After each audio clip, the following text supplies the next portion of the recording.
Les épisodes n'étant pas prévus à la base pour la rediffusion, il nous en manque certains que nous n'avons pas pu récupérer, des lives Twitch. Je vais donc vous faire un rapide résumé de ce qu'il s'est passé dans ces épisodes manquants. L'équipe s'en va vers Elir. Elle prend un navire pour quitter Milmer et se rendre à la capitale naine. Sur la route, ils ont fait face à un basilic qu'ils ont préféré fuir. Ils ont également trouvé un corps d'un soldat de la garde naine, tué d'une incision à la nuque. Le groupe arrive à proximité du hameau, où ils rencontrent un groupe de vendeurs d'esclaves alphelins et gnomes. Ils décident de libérer les otages en tuant les brigands et libérant les captifs.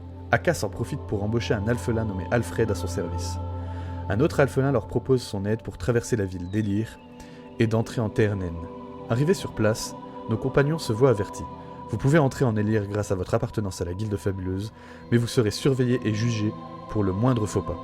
Le groupe part rencontrer un capitaine de la garde pour l'avertir, à propos du cadavre nain trouvé sur leur route.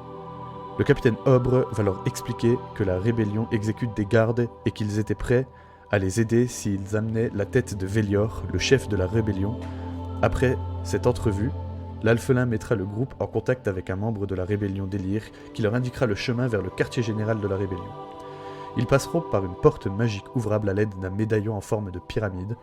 Dans les quartiers pauvres, passeront par les égouts et derrière une statue à tête de serpent, trouveront la planque des rebelles. Ils rencontreront Vélior, le chef de la rébellion, qui leur assurerait le passage en échange d'un service. Éloigner le capitaine Obre de la ville, le temps de mettre en place un coup d'état. Vélior explique que la garde est bien plus agressif avec tous ceux qui ne sont pas des nains, et que ce racisme devient de plus en plus violent. La femme d'Obre fait secrètement partie de la rébellion, et elle vous aidera à éloigner Obre.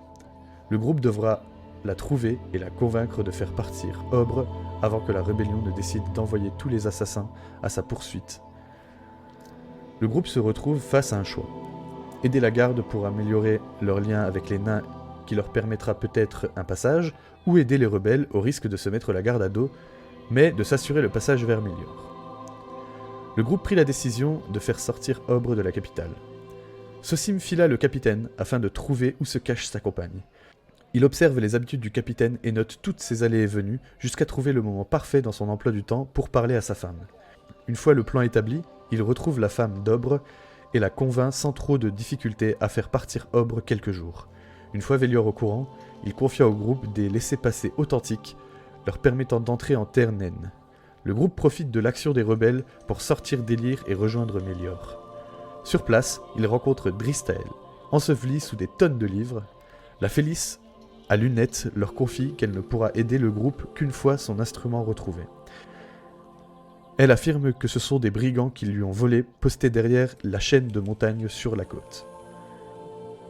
Elle accompagnera le groupe à travers une grotte les menant sur la côte. Au loin, le groupe trouve une épave d'un navire, la coque vers le ciel, avec des nuages de fumée d'un feu de camp qui s'en échappe.